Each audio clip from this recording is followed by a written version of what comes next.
If you've been struggling to shade smoothly, this is the one video you actually need to watch. Okay, quick confession. I used to shade like a madman. First with pencil, then I would go over with charcoal powder like I was seasoning jollof. And don't get me wrong, it worked. I mean, it gave me results, but it wasn't smooth, not the way I wanted.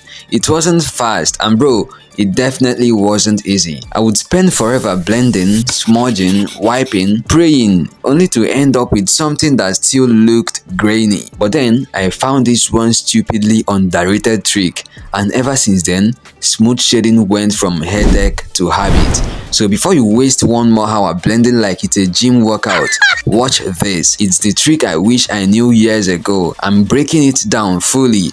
How it works, why it works, and how to make it your default method starting today.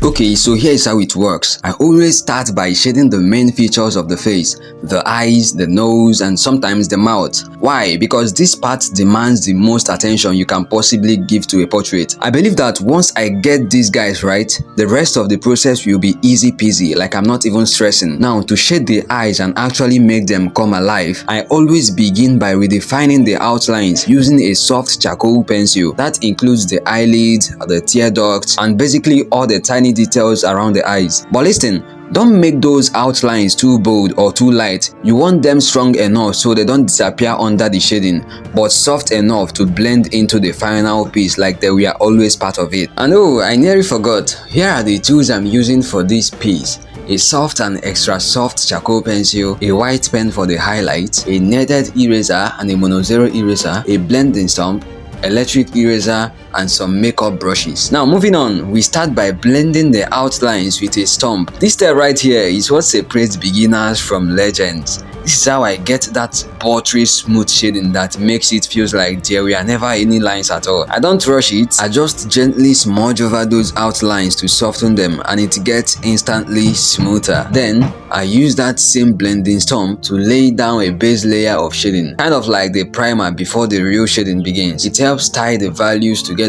and makes the rest of the shading way easier. And honestly, this part is not just effective, it's actually so satisfying to watch and do. And by the way, in case you didn't know, I'm Sam from the Legendary Arts. Around here, we help beginners skip all those beginner mistakes that no one talks about. So if you are really trying to level up without wasting years and trials and errors, subscribe, because I promise we only teach what actually works. Alright, once we are done shading that base layer with the blending stump, now it's time to get to the real meat, the part where things start looking delicious.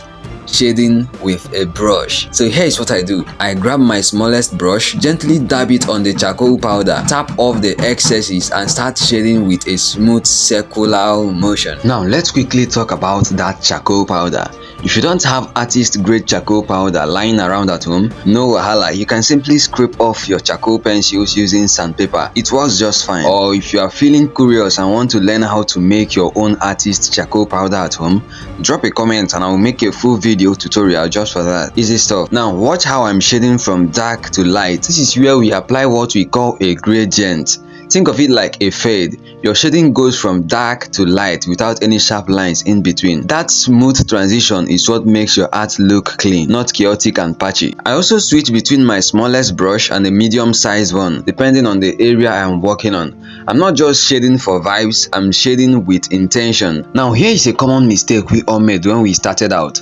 Either shading too lightly because you are scared of ruining it, or going way too dark too early, and now everything looks like a crime scene. My brother, I'm sorry to break this news to you now, but if you really want that smoothness and realism you see in clean portraits, you must learn about light and shadows. There's no shortcut. Just look at your reference photo and study it like you are looking for secrets. Where is the light breaking out? Where is the shadows dropping in? That's how you stop guessing and start building volume. Once that base shading is done, I go in with a Maris charcoal pencil to bring back those subtle details we lost while brushing. But, and listen closely, Don't add the eyeshadows yet, that comes much later. Now, I blend that pencil layer again with a brush to smoothen and tie everything together. And then we add the real sauce, highlight. This is where the eye starts coming to life. I grab my electric eraser and start popping out those highlights around the tear duct, under the eyelid,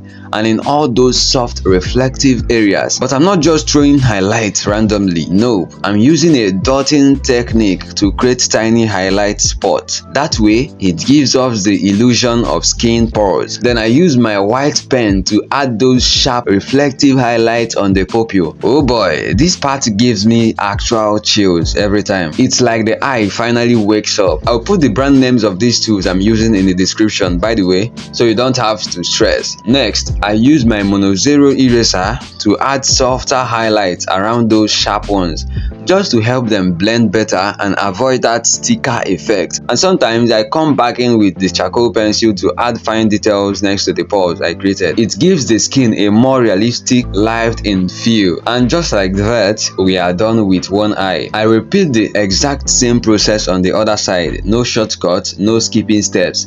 Now, before we move over to the nose, I want to quickly show you how I handle wider areas like the cheek. For this, I'm using a medium brush and gently shading in a semi-circular motion. Why? Because this technique helps avoid those patchy messes that makes the cheek look like it caught a rash. Now that I've shaded the cheek, I'm just using the mono zero eraser to add a few soft highlights here and there. Nothing crazy, just enough to give it some texture and break the flatness. Little touches like this makes a big difference. Alright, now let's talk about the nose, because that one needs finesse. Just like I did with the eye, I started off by gently redefining the outlines using a soft brush. Not to make it too bold, but just to mark out where I'm going, so I don't get lost once I start blending. It's kind of like laying your roadmap before the journey. After that, I blend those outlines with a blending stump, then add some soft shading using that same stump. Nothing heavy, just building up value slowly. Once that's in, I go over everything again with a brush. That extra pass with a brush smooths things out and helps erase those unwanted blending streaks that sometimes sneak in from the stump. Now, here is something I do that a lot of people skip. I use a kneaded eraser to add some skin texture right on the nose. It's soft, but trust me, it works. The kneaded eraser gives softer highlights compared to something like the mono zero eraser. So if that's the look you are going for, more natural skin, less dramatic lighting, this is the move. Then I come back in with my charcoal pencil, lightly adding some details across the bridge and tip of the nose. Could be tiny dots, could be semi-tiny circles, could even be those little smudgy shapes that just suggest pores. There's no formula here, it's just about making the nose look like real skin, not plastic. Once that's done, I slide over to the other cheek and repeat the process. Nothing fancy, just smooth, patient shading. Same brush technique, same blending, same touch-ups with the mono zero eraser and pencil. Now, here is a little trick I picked up over time. After I'm done shading with the brush, even when everything already looks smooth, I go back and shade very lightly over it with a light pencil. Why? Because sometimes when you take a picture of your artwork, especially under harsh lighting or your room light, the drawing looks flat or even too patchy, completely different from how it looks in real life. This light pencil shading brings everything together, adds depth, softens transitions, and just makes the whole drawing look more realistic on camera. Trust me, this is one of those steps that feels small but makes a huge difference in the final presentation. While I'm still shading here, adding all the last touches, let me just say something that nobody really talks about. Shading is more about patience than talent. Seriously, you don't need to be the best artist in your city, you just need to be consistent enough to try again, even when your last drawing looked like boiled plantain. Half of you all think you are not good at art, when really you are just rushing the shading like you've got beef with the paper. Slow down, use soft strokes, let the shadows build. You'll be shocked how clean your works look just by being a little less aggressive with your pencil.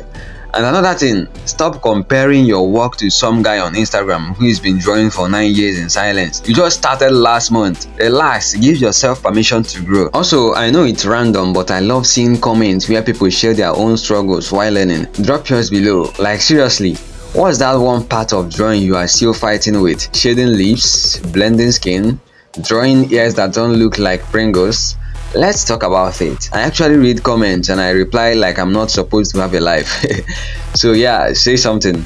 Now at this point, if you've been silently watching and learning and nodding like this is deep, like the video. That's the energy exchange. You get value, you leave a like. That's the secret code. And if you are new here, subscribe, not just for more videos, but so you don't miss out on these little tricks that actually make you better faster.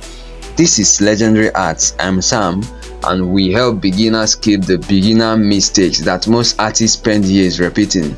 Now the next video breaks this whole method down in an even simpler step-by-step way, so you can stop rewatching the same 2 seconds of repeat trying to figure out what brush I was using. Go watch that and I will see you in the next video. But wait, how could I forget the review?